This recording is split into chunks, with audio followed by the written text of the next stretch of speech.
All right, what's going on, guys? I'm blessed to be bringing on right now one of the top players, the 2024 class, Amir Ali. How you doing, man? Good. How are you? How are you? I'm doing pretty good. So I as first things first, you're chilling at Mount Verde right now. Or I guess not really chilling. Obviously, probably practices are Yeah, tough. But just what's it been like being over there? it's great over here. In practice, they really push me. Like my boy Fino, he my roommate. Fino always pushes me. Derek, all the like best players, they always guard me and like push me to the like limit. So I've been getting a lot better over here. Yeah. Well, what's like. Well, I mean, you did tell me that Fino's your roommate, but explain to me, I guess, when you first show up to campus, like, did you get to pick your roommate? Like, did you know how like Nah, how did that all work like your living situation? well, usually like all of us, like the younger guys, is with the older dudes usually. So like he like mixes it up. It's not like who. Yeah. And I feel like you and Fino, I mean, of course you guys are both like guards or whatever, but I mean you're like a 6'7" kind of skinny big guard kind of thing, and he's more of like a little bit of a smaller as you could say, not bigger, but like, maybe a little stronger kind of guard. So what's it like, kind of being a roommate with him where even the guys both play the same position, you guys both play kind of differently?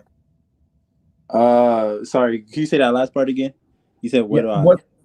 What's it like being a roommate with him, where like even though you guys both play the same position, you both play it differently? It's cool. Like he teaches me a lot, like of how to like guard, like take my time. Cause I came in and I was just like playing fast, and he was like, I got guard and all that stuff.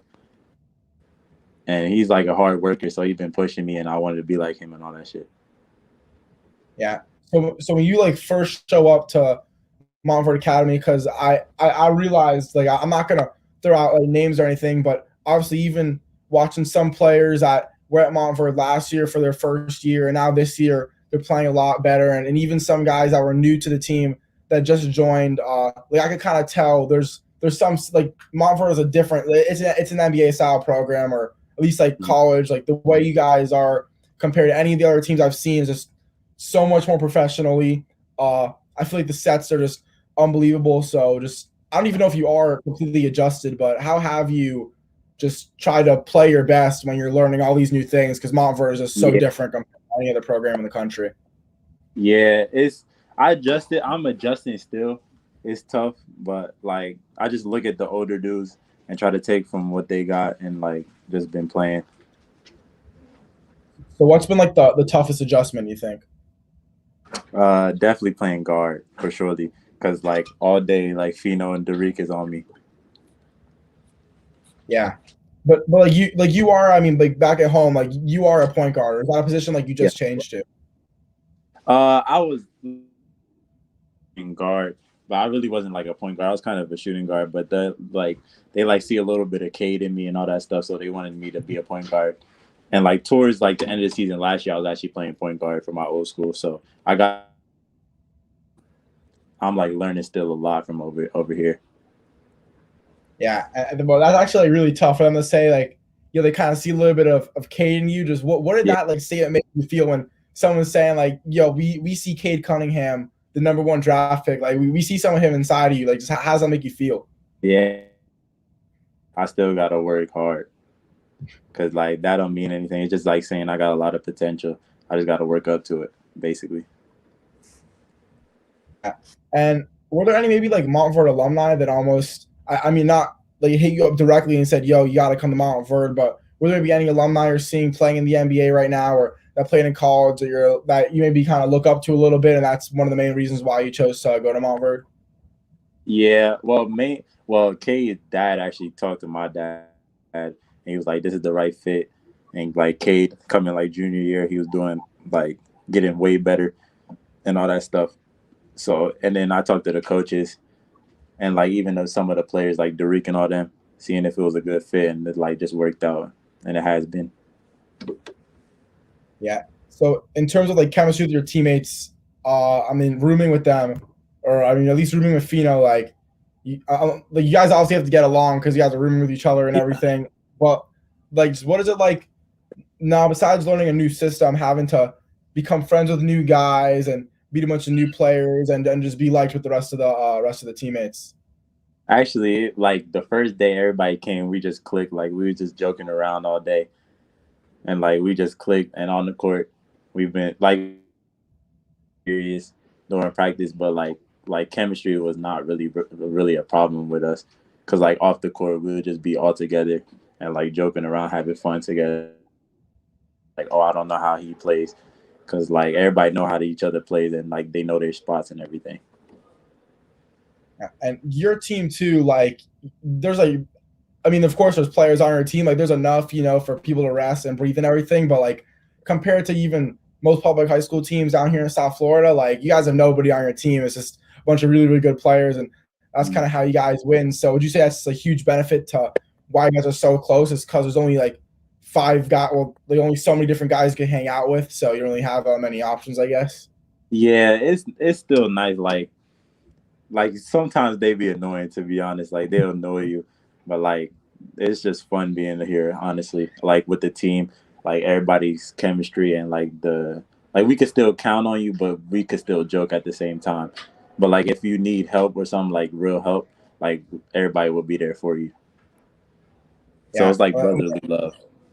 Yeah. So I don't want you to go like bashing your teammates right now. I don't want to like asking you those questions, but I want to know who do you think's the funniest one, or is it you? Because I Nah, don't it's want to vibe. definitely Derek Queen. Derek Queen is one of the funniest dudes I ever met in my life. Probably is the funniest dude. Like he just Yeah, is insane. yeah. I'm actually like I'm kind of curious because I like watching in the game. I thought it was gonna be Dylan because Dylan was definitely like kind of vocal where he just streams like Showtime and then dunks Yeah, the ball. So that was my guess. Like yeah. he like kind of quiet. Dylan's So up there too. is that like his personality? Is Derek Queen more like a quiet guy like on the Yeah, court so you get to know him and then he's super funny? yeah. He's the same way. He's really funny, but he's like outgoing and nice. Like everybody loves Dylan. So Yeah. and he's like really funny. Yeah, for sure. So you haven't been with Montverde, I guess, for too long, but is there a favorite moment that you've had either on the court or off the court or at practice or something like that? Um, Probably when we like all went on like because we go on weekend trips, like the whole like boarding. So there's like Mhm. girls dorms and then boys dorms. So like we all like go on weekend trips and like hanging out with them and stuff is cool. Like out of campus. Yeah. I think I saw you guys. I don't know, maybe from Dylan's story. You guys went I don't know if you were there, but something happened at Target that I guess was kind of funny.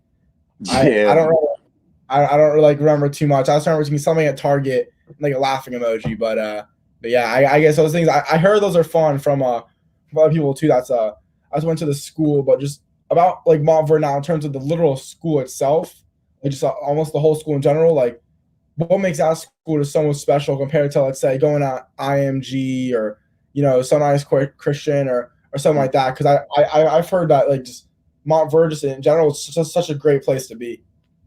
first school, like it's a really good academically. That's the first thing. And then second, it's just like everybody is like social in the school too. Like even the day students when they come in, like you could just talk to anybody and like they'll like not like because some people in other schools will ignore you because they think like they're too famous or whatever. But like all the basketball players, nobody thinks that. We all humble and we just like have fun, like talk to anybody. So I think that's what separates us. And it's for surely school. Like it's like challenging and all.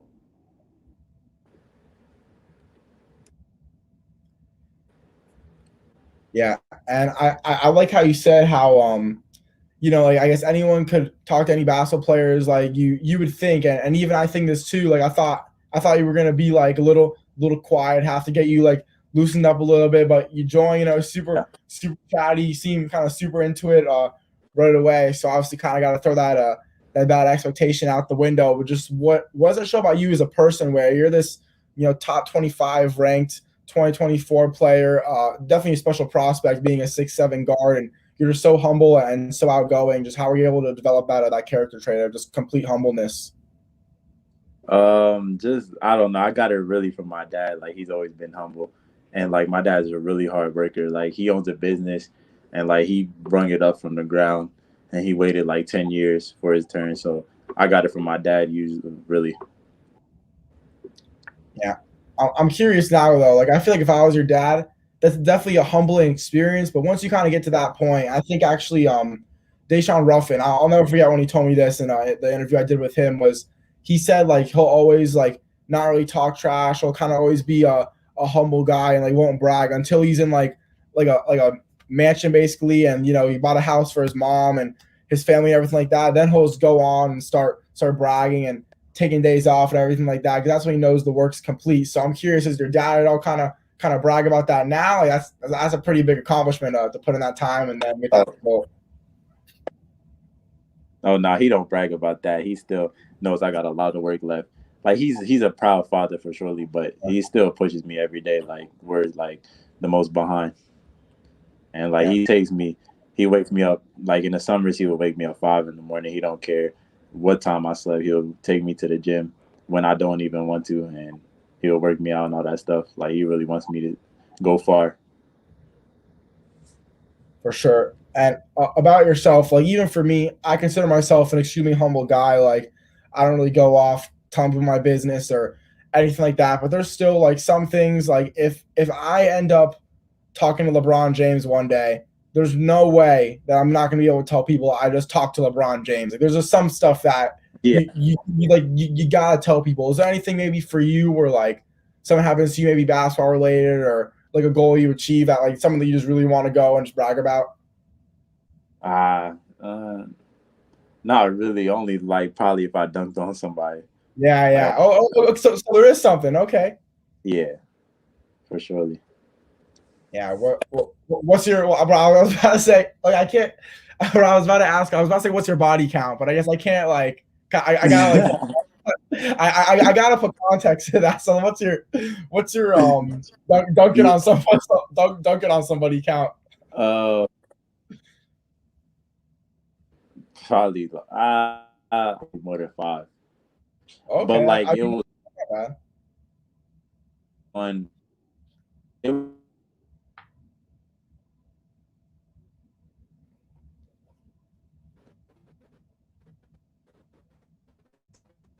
not get a Wi-Fi. I think crazy. Yeah, yeah, you're good. You're good.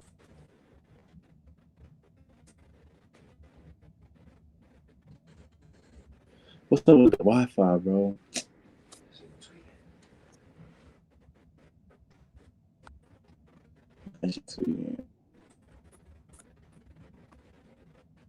Bro, it just be disconnecting, bro. Good open You're gym. good.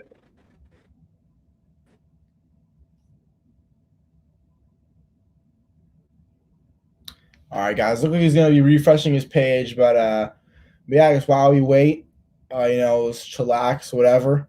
Definitely enjoy talking to this guy. Um, I have to admit, I didn't say this during the interview, but before, literally, I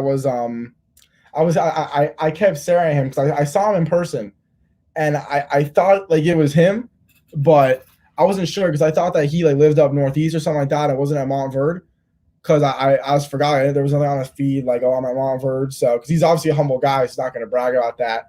And I kept staring at him the whole game, and then finally like I joined his Instagram live and it's him on the bus with the Montverde players, and I'm like, you gotta be kidding me! I could have just talked to him in person, but glad we're doing this online, and it is kind of cool for me seeing somebody at Montverde right now, which in my opinion is like the top program for high school basketball. Even if they end up not winning the championship, I just think that the way the program is run is just so professional. That I think it's the best of the best out there. So yeah, we'll just wait for him to join, and we'll continue on in the interview.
let's see. I guess while we wait, I haven't done one of these in ages, but we could do a little sports talk podcast. Just to me right now. So it looks like I'm scrolling through Instagram like I usually do when these issues happen, and I guess Chris Livingston, 5-star prospect, has committed to Kentucky. I think that's definitely going to be tough to do. Yeah. Actually, that team, I forgot they just got him too. So now the recruiting class, it's him, Shaden Sharp, who I think ESPN put him at number 1, or they might put he's number 1 on something, one of the big 3, big 4 rankings. And then with Sky Clark on there too, so it's definitely going to be that's definitely a nasty recruiting class. I don't know how far they're going to go, just since we're kind of learning like the top recruiting class doesn't mean everything, but it's definitely going to be a tough trio for sure right there. Because Chris, even though I never seen him play in person, like I get to tell by looking at his body that he has that I guess you could say pro ready type build, and I think he could only get bigger and stronger, which is just scary to think about. See, I'm gonna watch a little video and see if I could tell about this trait too. I feel like he has a high motor, which I think that's in the college game. That would be definitely nasty for sure. But yeah, I really do like this recruiting class though, because I feel like it's guys that aren't big like they're not doing it for the attention. Like Sky Clark, he could have went to another school to maybe just seek some attention, but he chooses to go to Montverde, humble himself, play with a bunch of other highly talented guys, and I think that just shows like Kentucky's getting the right guys for this recruiting class, and they could definitely go far in this journey. But yeah, it's my opinion on that. And I guess next topic, we'll transition it. I doubt you guys even care about my opinion about the sports stuff, anyways. But we could transition a little bit to Overtime Elite and that team. I think they're definitely gonna be good. I am curious to see how they play with each other though. Like it's a bunch of guys that I would never really expect to play with. So I'm really curious to see kind of how it all turns out. But I am happy to see though that we got let's see, he just responded to me, but I'll finish that point. I was happy to see that we got like 4 South Florida guys on there. So yeah, it's sick. But it looks like his Wi-Fi isn't working, so he has to do another day. So yeah, so I guess this interview we didn't get to talk about too much. I'm really sorry about that, but we're going to continue another day, maybe even bring him on the podcast and kind of do that as our part 2. I think it could definitely be pretty interesting. But yeah, for I guess a part 1 interview with Amir Ali. Pretty sure he's a 5-star, 4-star in his class. Definitely has a lot of potential, as we heard. Great young kid, or young man, I guess you could say. So again, follow us on Instagram. He's at Simo fan. I don't know how he says that. That's how I'm gonna say it. And I'm at iHoopsFL. And anyways, for 2024 Montverde Academy guard Amir Ali, I'm Isaac Fleischer, and we're gonna run this back and see you guys soon. All right, peace out, guys.